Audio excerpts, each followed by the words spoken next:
আপনি এদিকে আসুন।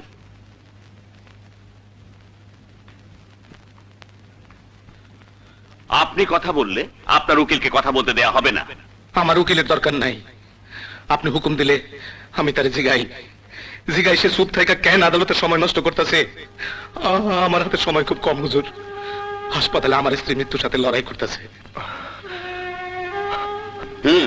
আমি এর বাপ কিনা সে কথা জিগামো না, আমার স্ত্রী তার মা কিনা তাও জিগামো না। কার বুকের দুধ খায় সে মানুষ হইলো, কার পিঠে চলে সে পাঠশালায় গেল, আমি কিছুই জিগামো না। কেমনে জিগাই?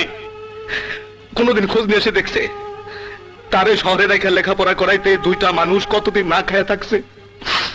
দুইটা মানুষ রাত দিন খাইটা একটা দুইটা করে টাকা কেমনে জমাইছে? তার পরীক্ষার ফিস দেওয়ার জন্য শরীরের রক্ত কেমনে বেচছে? হুজুর, তারে মানুষ করার জন্য না খায়া পেটে পাথর বাঁধছি, সেই বিচার চাই না। বিচার চাই না, তার জন্য গরুর দুধ বেচছি, হাঁস মুরগির ডিম বেচছি, তার জন্য স্ত্রীর শেষ সম্বল গয়না বেচছি। আমি এই সবের কোনো বিচার চাই না হুজুর।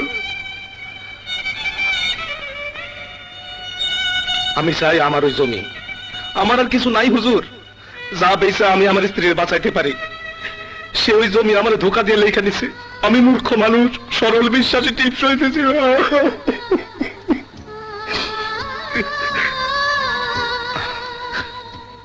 এই যে জনাব, আপনি কন আমি যা কইছি তাকে হাসান মিশা কন? বাবা? কে বাবা? মিশা কথা, আমি আপনার বাবা না, আপনি আমার ছেলে না। হারায় গেছে, হারায় গেছে আমার ছেলে, হারায় গেছে।